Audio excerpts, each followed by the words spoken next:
Hello everyone, welcome back to the channel. Hope so आप सभी लोग जो अच्छे खासे प्रॉफिट में होंगे। अभी टाइम हो रहा है 3:24। आज है 24 अक्टूबर। हम लोग जो आंसर्स करने जा रहे हैं हमें काम आएगा 25 अक्टूबर के लिए, जो है एक फ्राइडे का दिन।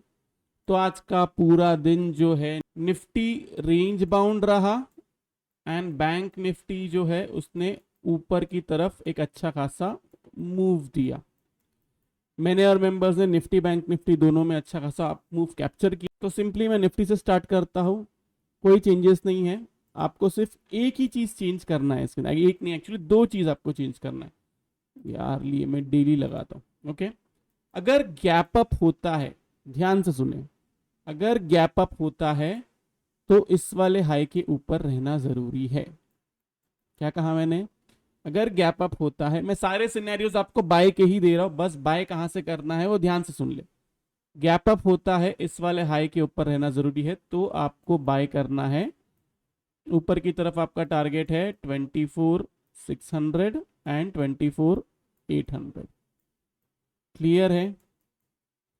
फ्लैट ओपनिंग होती है, गैप डाउन होता है, तो 24,400 अबाव रहना जरूरी है। इसमें भी टारगेट सेम ही है। अब नहीं, फ्लैट खुलता है या गैप डाउन खुलता है और नीचे की तरफ जाता है, तो आपको 24,200 के आसपास मिलता है, तब आपको बाय करना है। और यहां से फिर आपको इसी का एसएल लगा के आपको टारगेट पकड़ना है 24,800, जो एक पोजिशनल ट्रेड बनेगा। क्लियर है मेरी बात? नहीं समझा है? कुछ भी क्वेश्चन है कमेंट सेक्शन में पूछो। एक बार चाहिए तो वीडियो वापस जाके देख लो। ओके, ये रही बात निफ्टी की। अब हम आते हैं बैंक निफ्टी में। आपको ध्यान रखना है, इसमें भी गैप अप होता है। तो आज का जो हाई बना हुआ है, एक मिनट ये बाकी सब निकाल देता हूं। हाँ, आज का अगर गैप अप होता है और आज का जो हाई बना हुआ, एक काम करो 51,800 पकड़ लो। इसके ऊपर रहता है, आपको बाय करना है। आपका टारगेट है 52,800। जो टारगेट मैंने आपको कल के दिन पोजिशनली दिया था वही टारगेट है। कल के दिन मैंने आपको क्लियरली क्या कहा था? 51 के अबाव रहता है, आपको बाई साइड में रहना है। ये 51 के अबाव ही रहा है। ऊपर की तरफ इसने अच्छा खासा 700 पॉइंट से भी ज्यादा का मूव दिया है। अब ध्यान से सुनो, या तो 51,800 अबाव जाए और एल्स आपको ये फिर से इस जोन में कहीं तो मिले, जो मुश्किल है स्टिल। अगर ऐसा होता है, कल के दिन गैप डाउन होता है या फिर नीचे की तरफ खुलता है और यहाँ पे आता है, यहाँ पे बाय करो। 51 के अबाव रहता है, आपको बाय साइड में रहना है। 51 के नीचे रहता है, कुछ नहीं करना है। टारगेट वही है 52,800। Simple crystal clear analysis. तो ये रहा निफ्टी और बैंक निफ्टी का एनालिसिस। अब हम आते हैं क्वेश्चंस पे। SFL buying price 1128, please suggest long term. Long term में तो टेंशन वाली बात क्या है? ओहो, अब मैं समझा टेंशन वाली बात क्यों है। अच्छा खासा गिरा हुआ है। ओके, सिंपली टेंशन मत लो, कोई टेंशन वाली बात नहीं है। यहाँ पे अगर हम लोग देखेंगे तो आरएसआई अच्छा खासा डाइवर्जेंस हुआ है। प्राइस जो है नीचे की तरफ गिरा है। एक बार चाहिए तो आप यहां पे एवरेज आउट कर ले। ओके, एंड जो एवरेज आउट किया हुआ है उसका टारगेट आपका निकल के आता है 900, 960 एंड 960 के ऊपर गया तो 1000। यहां पे आपको पूरा का पूरा प्रॉफिट बुक करना है। देन फर्दर जो आपने बाइंग किया हुआ है उसी को आपको होल्ड रखना है लॉन्ग टर्म के लिए। क्या कहा मैंने? यहां पे आपको बाय करना है, एडअप करना है कल के दिन जहां पे भी आपको मिलता है। ऊपर की तरफ टारगेट आपको ये सब पकड़ना है। अगर आपको इसके अंदर एसएल चाहिए एंड अगर आप ये सोच रहे हो कि अरे स्टॉप लॉस हिट हो जाएगा तो मैं निकल जाऊं, तो देखो स्टॉप लॉस तो इसका टेक्निकली 855 ही था, 855 के नीचे, लेकिन अभी एक सिंगल क्लोजिंग आई है। एक काम कर सकते हैं आप, अगर कल की क्लोजिंग इस क्लोजिंग के नीचे आती है, ध्यान से सुनो, कल की क्लोजिंग इस क्लोजिंग के नीचे आती है, फिर आपको एग्जिट करना। नहीं तो आप होल्ड करके रखिए अगर आप लॉन्ग टर्म इन्वेस्टर है तो। नेक्स्ट क्वेश्चन है, कैन आई इन्वेस्ट इन संदर नाउ? संदर टेक्नोलॉजीज 500 पे है। एक मिनट रुक जाइए, डेली कैंडल देखने दीजिए। 550 के ऊपर जब ये क्लोजिंग देगा ना, 550 के ऊपर, मैं आपको समझाता 550 क्या है। इसके ऊपर जब ये क्लोजिंग देगा तब आपको बाय करना है, नहीं तो तब तक बाय नहीं करना है। नीचे की तरफ अगर ये आता है एंड आते आते आपको ये 420 से लेके 440 के आसपास मिलता है तब आपको बाय करना है। ये दो जगह ही है। यहाँ पे आपको स्टॉप लॉस लगाना है 400 बिलो डेली क्लोजिंग का। इसमें अगर आप 550 के ऊपर बाय करते हो तो आप स्टॉप लॉस लगाओगे 500 बिलो 2 डेली क्लोजिंग का। क्लियर है? नेक्स्ट क्वेश्चन है SCI bought at 264, Parag milk 235। एक ही क्वेश्चन एक कमेंट में प्लीज। पराग मिल्क बाय कितने पे किया हुआ है? 235, ऊपर की तरफ टॉप पे ही बाय किया हुआ है। क्या परफेक्ट बाइंग है यार तुम लोग की। चलो सिंपली कुछ मत करो, डरो मत, टेंशन वाली बात नहीं है। एक काम कर सकते हो आप, आपको ये 174 से लेके 180 के बीच मिलता है। यहाँ पे आप थोड़ा और एवरेज आउट कर लीजिए एंड SL पकड़िए इसके अंदर 160 बिलो 2 डेली क्लोजिंग का। बस इतना ही करना है और कुछ नहीं है। नेक्स्ट कौन सा था? SCI 264 पे। SCI 264 पे लिया हुआ है, मतलब यहाँ पे कहाँ पे लिया हुआ है? इसको भी आपको एवरेज आउट करना पड़ेगा, आपको SL पकड़ना पड़ेगा 190 बिलो 2 क्लोजिंग का एंड ऊपर की तरफ टारगेट आपका रहेगा 280। 280 के ऊपर सस्टेन करता है तो 300, एक्चुअल में 280 से 290 का एक जोन है, वहां पे एक बार प्रॉफिट बुक कर लेना, देन उसके बाद में 300 अबाव बाय कर लेना। नेक्स्ट क्वेश्चन है भाई प्लीज पतंजलि का बताओ @1721 अब 1777 है, क्या करूं? मतलब 1728 पे आपने बाय किया हुआ है। देखो एक काम करिए, आप इसके अंदर SL पकड़िए 1600 बिलो 2 क्लोजिंग का। ऊपर की तरफ अगर ये वेव बनती है, ये वाली, ध्यान से देखें, वीकली पे अगर ये वाली वेव बनती है ऐसे करके ऊपर की तरफ जाती है, आपका SL ये स्विंग रहेगा। क्लियर है?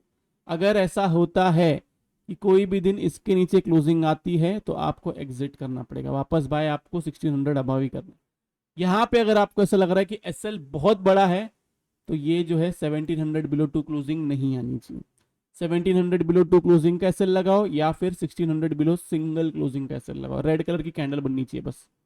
SL हिट होता है आपको निकलना पड़ेगा। अगर यहां से ही ये वेव बना के ऊपर की तरफ जाता है, ये भी ना एक्चुअल में ये जो बन रहा है ये पूरा करेक्टिव पैटर्न है। स्टिल चलो अगर मान लेते हैं कि ब्रेकआउट आ जाता है कोई भी एक दिन एंड ऊपर की तरफ ग्रीन कलर की कैंडल बनती है, तो आपका फर्स्ट टारगेट रहेगा 2000 एंड 2000 के ऊपर सस्टेन किया तो 2300 से 2500 आपका टारगेट निकल के आता है।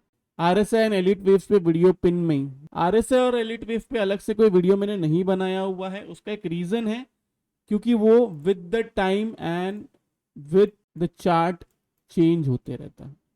बहुत सारे जगह ऐसे है कि जहां पे RSI ओवरबॉट जो है वो 90 पे होता है, बहुत सारे जगह ऐसे है जहां पे RSI ओवरबॉट जो है 92 पे होता है। सेम वही नीचे की तरफ ओवरसोल्ड जो है कोई कोई चार्ट में 20 पे हो जाएगा, कोई कोई चार्ट में 15 पे हो जाएगा। ऐसा भी रेयर केस सिनेरियो है। तो ये सब बताना बहुत डिफिकल्ट है वीडियो में। जो बता सकता हूँ लाइव मार्केट में मैं जरूर बता सकता हूँ आपको। नेक्स्ट क्वेश्चन है रिलायंस के बारे में डिटेल में बताओ सर। रिलायंस के बारे में क्या बताना है, वही है, कोई लॉजिक चेंज में है ही नहीं, यही स्टडी है और कुछ भी नहीं है। एक बार इसका बोनस वाला प्रॉब्लम एक बार रिजॉल्व हो जाएगा तो इसको ऊपर की तरफ ही जाना है। मैंने आपको टेलीग्राम पे भी सेम चीज बताया हुआ है। मिनिमम से मिनिमम नेक्स्ट 2 मंथ्स में आपको रिलायंस जो है 10 से 20% तक का, 15 से 20% तक का रिटर्न दे देगा। चलो ये भी बोल देता हूं मैं, लेकिन आपको कैश में बाय करके रखना पड़ेगा इसको। क्लियर है मेरी बात? मैं प्राइस इसलिए नहीं बता रहा हूँ 3400 का, क्योंकि बोनस की वजह से प्राइस चेंज होगा तो फिर ये वाला एलिट वेव जो है वो काम नहीं आएगा। लेकिन रिलायंस जो है वो बुलिश ही है, इतना याद रखें। जो भी उसमें गिरावट आ रही है वो इसलिए आ रही है ताकि लोग बाय ना कर सके बोनस शेयर बोल के। नेक्स्ट क्वेश्चन है सर दीपक फर्टिलाइजर्स का टारगेट बाइंग प्राइस 1125 कैश में है। अच्छा स्टॉक है दीपक फर्टिलाइजर्स, 1125 पे है। आज भी तो 1125 ही चल रहा है इसका। क्या टॉप पे ही बाय किया हुआ है क्या? अभी तक इसने ब्रेकआउट तो दिया नहीं है। देखो अगर ये ब्रेकआउट दे देता है तो ऊपर की तरफ आपका टारगेट निकल के आता है, ये जितना विथ है ना, ये वाला 1300 से 1330 आपका टारगेट निकल के आता है। जब ये ब्रेकआउट देगा तभी की बात कर रहा हूं मैं। ओके नेक्स्ट क्वेश्चन है Lupin broken it's 10-year breakout so should buy futures for November expiry. Lupin Lupin Lupin Lupin कौन सा ब्रेकआउट दिया है, कभी दिया है? एक काम करिए, अगर आपको लुपिन का फ्यूचर्स बाय करना है ना,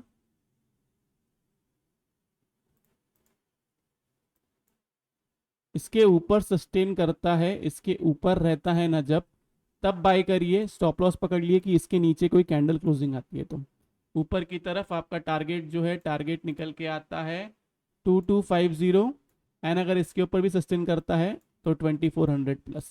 बस यहाँ पे आपको पूरा का पूरा प्रॉफिट बुकिंग करना है। नेक्स्ट क्वेश्चन है, please share your learning on elite wave analysis because it's a diverse topic if studied completely. Yes, elite wave जो है वो एक डाइवर्स टॉपिक है, मैं टोटली एग्री करता हूँ, एंड यही चीज मैं आप लोग को समझाने की कोशिश कर रहा हूँ। देखो, मैंने इसके पहले वाले बहुत सारे वीडियोस में कहा और अभी भी कहता हूँ, बनाने के लिए कोर्स बाकी लोग की तरह बहुत चुटकियों में बना सकता हूँ मैं कोर्स, ज्यादा टाइम नहीं लगेगा और लोगों को उससे बहुत कुछ सीखने मिलेगा। लेकिन सीखने के साथ साथ लाइव मार्केट के अंदर वो आपके काम नहीं आएगा। मैं कितना भी अच्छा कोर्स बना लूं, कुछ भी कर लूं, लाइव मार्केट में मार्केट पूरा चेंज हो जाता है। लाइव मार्केट में बहुत सारी चीजें आती है। आपका बिहेवियर क्या है, आप कितने इमोशनल हो मार्केट की तरफ, आप कितने इमोशनल हो अपने पोजीशंस की तरफ। मैंने अगर सारी की सारी चीजें अगर आपको एक कोर्स के अंदर भी बेच दिया तो भी लाइव मार्केट में आपके काम नहीं आएगा। तो जो जो मुझे दिखता है वो मैं आपके साथ में इंस्टाग्राम पे, यूट्यूब पे या फिर टेलीग्राम पे आपके साथ में शेयर करता हूँ। मुझे कुछ लगता है कि कोई स्टॉक जो है ऊपर की तरफ जा सकता है तो उसके बारे में बोलता हूँ, कोई स्टॉक अगर ऐसा लगता है कि नीचे की तरफ जा सकता है तो वो भी मैं आपको बताता हूँ। नेक्स्ट क्वेश्चन है, पीएफसी बॉट एट 445। पीएफसी के बारे में तो बात हुई थी ना एक बार, 445 पे बाई किया हुआ है, तो आई एम अज्यूमिंग यहाँ पे बाई किया हुआ है। देखो अभी के लिए तो इसने, एक मिनट रुक जाइए, अभी के लिए तो इसने डबल बॉटम बनाया है और आरएसआई में डाइवर्जेंस दिया है। अगर 420 बिलो 2 क्लोजिंग नहीं आती है देन ऊपर की तरफ आप टारगेट पकड़िए 500, 500 के ऊपर जाता है तो 535, एंड 535 के ऊपर जाता है तो आपका टारगेट निकल के आता है 560। और इस बार अगर ये 560 के इधर गया, यहां पे एक बार प्रॉफिट बुक कर लो पूरी तरीके से, ओके। लेकिन जैसे ही 560 के ऊपर सस्टेन करना चालू करता है, आर्ली कैंडल या डेली कैंडल क्लोजिंग आती है, सेम एसएल के साथ में बाय करो वापस। नेक्स्ट और लास्ट क्वेश्चन है, Adani enterprises and Adani ports में इन्वेस्टेड हूँ लॉन्ग टर्म। देखो लॉन्ग टर्म व्यू है तो कोई टेंशन वाली बात नहीं है, अडानी इंटरप्राइजेस भी यहाँ से बुलिश ही है। जितना मैं देख पा रहा हूँ यहाँ से जो है ऊपर की तरफ ये 3350 एंड सब ठीक रहा, तो लास्ट जो इसने एटीएच बनाया था ना, ये वाला भी तोड़ सकता है अगर आप लॉन्ग टर्म में हो तो। ध्यान से सुने, अगर आपने बहुत ऊपर की तरफ बाय किया हुआ है, एक बार यहाँ पे एवरेज आउट कर लीजिए, आपको काम आएगा, एंड होल्ड रखिए, कोई प्रॉब्लम वाली बात नहीं है। दूसरी रही बात अडानी पोर्ट्स की, अडानी पोर्ट्स में देखे तो यहाँ पे देखा जाए अभी करेक्टिव पैटर्न में नीचे की तरफ है, आप यहाँ पे इन्वेस्टेड रह सकते हो। अगर आपको और नीचे की तरफ मिलता है 1200 के पास, वहां पे थोड़ा सा और एडअप कर सकते हो, ऊपर की तरफ टारगेट पकड़ सकते हो 1600, 1700 एंड 1800 प्लस। यहाँ पे आपको पूरा का पूरा प्रॉफिट बुक करना है, फर्दर बाइंग 1800 के ऊपर करना है। तो ये रहा Nifty, bank Nifty and stocks का एनालिसिस। होप सो आप लोगों को वीडियो से बहुत कुछ सीखने मिला होगा। अगर आप लोग को वीडियो अच्छा लगा तो प्लीज वीडियो को जो है लाइक कीजिए, नीचे कमेंट सेक्शन में कमेंट करके जरूर बताएं अगर आपको कोई स्टॉक का एनालिसिस चाहिए या फिर कोई स्टॉक बाय करके आप स्टक हो तो प्लीज डिटेल में क्वेश्चन पूछना, जवाब देने में आसानी होगी। अगर आप नए हैं तो चैनल को सब्सक्राइब जरूर करें। तो इस वाले वीडियो के लिए मैं सिर्फ इतना रखता हूं, बाय बाय, टेक केयर, अपना ख्याल रखिए।